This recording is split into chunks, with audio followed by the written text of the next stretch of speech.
जुल्करनैन इकबाल, तहरीक लब्बैक से मुतल्लिक chief justice ने अहम रिमार्क्स देते हुए कहा कि हम तो ये कर रहे थे उम्मीद कि शायद वो नज़रसानी पे आएंगे क्योंकि फ़ैसला जो था एक तरह से उनके ख़िलाफ़ था, लेकिन वो नहीं आए, दीगर लोग आ गए। और बड़ी तारीफ़ की मौलाना रिजवी साहब की भी, अल्लाह पाक उनको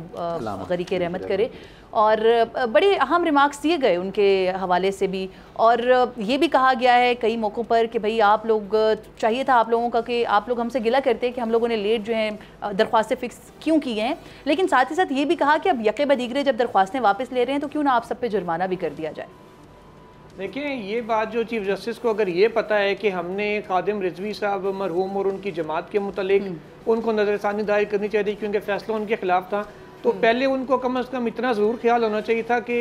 कानून ये बड़ा वाज़ेह है कि किसी का मौका सुने बगैर उसके खिलाफ फैसला नहीं दिया जा सकता। धरने की कितना अर्सा प्रोसीडिंग होती रही है उस केस की, एक दफ़ा भी उन्होंने TLP को नोटिस करके बुलाया नहीं, उनको तलब नहीं किया गया उनके क़ियादत को या उनके वकला को कि वो आएँ और आके अदालत के अंदर अपना मौक़िफ़ इस वाले से दें। वो फ़रीक नहीं थे, लेकिन इसी वजह से उनके वकील सजाद अकबर अब्बासी अदालत के अंदर बैठे हुए ज़रूर थे। बाद में मैंने उनसे पूछा कि आप बोले क्यों नहीं, उन्होंने कहा मेरा क्या, वो दिमाग ख़राब था, मैं दीवार में जाकर टक्कर मारता। जब हमें उन्होंने बुलाया नहीं और उन्होंने अच्छे अल्फाज इस्तेमाल कर दिए तो हमारा ये मामला यहाँ पर इस हद तक निबट गया था। दूसरी बात ये कि चीफ जस्टिस साहब ने जो कहा कि हमें एहतसाब अपने से शुरू करना चाहिए, हम भी काबिल एहतसाब हैं, तो फिर वो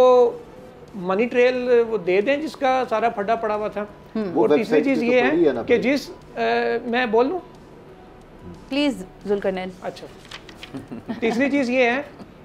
कि जो अगर काजी साहब ये कहते हैं कि उनके खिलाफ जो रेफरेंस था वो फैज़ाबाद धरने का ऑफ शूट था कि इस जजमेंट की वजह से वो सारा उनके खिलाफ केस बना और वो सारी जो उनके कहते हैं हैरेसमेंट हुई, सारा मामला हुए।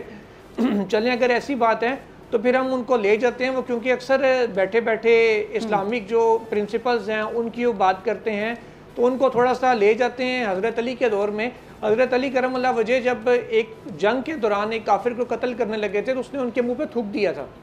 फिर उन्होंने उसको छोड़ दिया और ये कह के छोड़ा कि पहले मैं तुझे कत्ल कर रहा था इस्लाम के लिए, लेकिन अब इसमें मेरा ज़ाती गुस्सा भी शामिल हो गया, इसलिए मैं तुझे कत्ल नहीं कर रहा, मैं तुझे जान बख्शी कर रहा हूँ। उसको छोड़ दिया था उन्होंने। काजी साहब गो के रिव्यू है तो काजी साहब ही सुन सकते हैं ऑथर जज से इसके, लेकिन अब क्योंकि रिव्यू वापस लिया जा रहा था तो उनका यही चाहिए था कि रिव्यू वापस करके छोड़ दें, क्योंकि अगर उनके बकौल ये उनके खिलाफ सारे मामलात की जड़, फसाद की जड़ ये फैसला था जिसकी वजह से सारा कुछ उनके खिलाफ हुआ, तो फिर इसमें उनका जाती गुस्सा भी शामिल हो चुका है, तो फिर वो इस इस्लामिक प्रिंसिपल को भी जरा फॉलो करें। देखिए, अभी जिस तरह आपने कहा कि कुछ थे उनको सुनने का मौका नहीं मिला, तो चीफ जस्टिस ने ये भी बोला है कि मैं नहीं चाहता कि टीवी पे बैठ के या टॉक शोज में बैठ के या यूट्यूब पे बैठ के ये कहा जाए मेरे बारे में कि मैं सुन नहीं रहा आपको, मैं इसलिए आपको मौका दे रहा हूँ। ये बात उन्होंने कही थी साबिक चेयरमैन पैमरा के हवाले से जो उस वक्त वहाँ पे मौजूद थे और पहले कहते रहे हैं यूट्यूब चैनल्स पे कि मुझे नहीं बुलाया, मुझे नहीं बुलाया, मैं ये लिख के दूंगा, मैं वो दूंगा। उनको जब कहा जाता तो वो सामने आ जाते, उस वक्त खैर वो भी नहीं आए, बैठ के सुनते रहे। बाद में एक और यूट्यूब चैनल पे उन्होंने जाके कह दिया कि जी मैं अब लिख के दूंगा कि ये हुआ था तो वो हुआ था।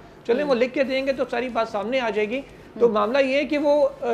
TLP के हवाले से उन्होंने कोई ख़ास बात तो नहीं की, सिर्फ इतना उनके हवाले से कहा था कि उन्होंने फैसला तस्लीम कर लिया, हम सबको गलतियाँ माननी चाहिए। तो बात यह है कि जब वजारत दिफा समेत सब लोग ये कह रहे हैं कि हम अपनी दरखास्तें वापस लेना चाहते हैं, 3 इसमें पटिशनर्स ऐसे थे जैसे इजाजुल हक साहब हैं, शेख रशीद हैं और PTI हैं। इनकी पटिशनें पढ़ ली, उन्होंने सिर्फ ये लिखा कि हमारे वाले से जो ऑब्जर्वेशंस दी गई हैं, जिसकी बेस खुफिया इदारों की एक रिपोर्ट थी जिसका फैसले में जिक्र भी किया, जो पढ़वाई भी थी इजाजुल हक साहब के वकील से, उन्होंने चीफ जस्टिस साहब ने उन्होंने कहा हमने अपनी तरफ से नहीं लिखा, खुफिया इदारों की रिपोर्ट थी। अगर आपको इस ऑब्जर्वेशन पे इतराज़ है जो खुफिया इदारों की रिपोर्ट में आया है तो आप एक बयान हल्फी दे दें। यही अली जफर ने भी कहा था कि हमें फैसले के ऊपर एतराज़ नहीं है, जो ये कहा गया कि PTI उलमा विंग ने मैसेजेस रिलीज़ किए थे, हमें उसके ऊपर खाली उस ऑब्जर्वेशन की हद तक हमारे रिव्यू हैं, लेकिन हम उसको भी अब प्रेस नहीं करना चाहते। तो इसी तरीके से शेख रशीद क्योंकि वह मौजूद नहीं है, उनके वकील भी नहीं थे, इसलिए उनका भी मौक़िफ़ सामने नहीं आ सका था। तो चीज़ ये है कि जब सब लोग वापस ले रहे थे तो अब जजमेंट इंप्लीमेंट गवर्नमेंट को ऑर्डर दे दें कि इंप्लीमेंट करें, बाद में इंप्लीमेंटेशन के लिए तो हाई कोर्ट्स का फोरम मौजूद है कि सुप्रीम कोर्ट के फैसले में इंप्लीमेंट करवाया जाए, खुद वो ना करें क्योंकि वो कहते हैं कि इस केस की वजह से वो एक तरह से पार्टी बनने का उनका तासुर आ रहा है। बाकी वजारत दिफा ने अब क्योंकि अपना रिव्यू वापस ले लिया है, तो जो पैरा 15 में उनको हिदायत थी कि वो उनके ज़रिए तमाम जो सर्विसेज चीफ्स हैं वो इंक्वायरी करें कि अगर किसी ने हलफ की खिलाफ वर्जी की है तो उसके खिलाफ कार्रवाई हो, अगर किसी ने की होगी तो वो खुद कार्रवाई करके अदालत को या हाई कोर्ट को रिपोर्ट पेश कर देंगे। तो मेरा ये ख्याल है कि अब इस मामले को ख़त्म करना चाहिए चीफ जस्टिस साहब की अपनी हद तक, अगर उनका ये केस दुरुस्त है कि वाकई इसी धरने की और इस फैसले की वजह से मेरे खिलाफ कार्रवाई हुई है तो। ठीक है, मेरे ख्याल में नज़रसानी से मुतालिक ये मामला था और इस पर चीफ जस्टिस ऑफ पाकिस्तान की तरफ से एक मौका दिया जा रहा है और ये इसको पॉजिटिवली देखना चाहिए कि तमाम जमातें वो ये ना कहें कल कलां को आकर या तमाम फरीकैन कि हमें सुनने का मौका नहीं दिया गया, और वो लोग जो वहाँ पर मौजूद नहीं थे उनको भी एक तरह से अदालत की तरफ से वक्त दिया गया है। 27 अक्टूबर जो है वो डेट दी गई है तमाम फरीकैन को नज़रसानी से मुतालिक कि जो अपनी पेशरफ रिपोर्ट है वो जमा करें, और अटॉर्नी साहब को भी हिदायत दी गई है कि फैसले पर अब तक जिस हद तक अमल दरामद हुआ है वो भी रिपोर्ट जमा कराई जाए और आइंदा यकम जो नवंबर है तब समात होगी। अपकमिंग वीक पे चलते हैं क्विकली। आप बताइएगा इमरान वसीम, आइंदा हफ्ते क्या कुछ होने जा रहा है सुप्रीम कोर्ट में? एक तो प्रैक्टिस एंड प्रोसीजर बिल है जो कि 3 अक्टूबर को है। आइंदा हफ्ते सबसे बड़ा केस तो यही है जो प्रैक्टिस एंड प्रोसीजर बिल का मुकर्रर किया गया है। अब इसमें 3 अक्टूबर की तारीख तो उसी रोज़ दे दी थी जब 18 सितंबर को इस केस की पहली समाअत हुई थी, लेकिन इसमें जो एक चीज़ और देखने की है कि इसमें तमाम जो मुतलका फरीकैन थे उनसे कहा गया था कि आप 25 सितंबर तक अपने जवाबात दाखिल करवा दें। हुकूमत से भी कहा गया था आप भी अपना जवाब दाखिल करवा दें। तो जो पटिशनर साइड की तरफ से जवाबात आए हैं उसमें तो यही कहा गया कि कानून बिल्कुल ठीक है, आप कानून बिल्कुल गलत है, कानून को आप जो है वो कलअदम करार दें और हमारी दरख्वास्तों को एक्सेप्ट कर लें। दूसरी तरफ जो सियासी जमातों को नोटिस किया गया था, सियासी जमातों के ये जवाबात आए हैं कि आप इस कानून को रहने दें और दरख्वास्तों को डिसमिस कर दें। लेकिन वफाकी हुकूमत से जो 5 सवाल पूछे गए थे उन सवालों का उन्होंने जवाब भी दे दिया है। लेकिन इसमें जो एक और अहम नुकता है, क्या आइंदा की जो तारीख है उस पर लाइव स्ट्रीमिंग होगी, क्या वो भी हम तैयब से पूछे। तैयब एक कमेटी बनाई गई है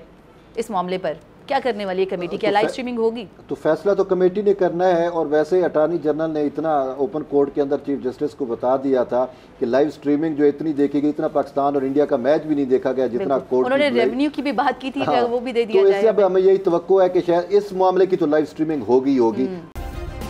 सब्सक्राइब करें और बेल दबाएं ताकि कोई खबर रह न जाए।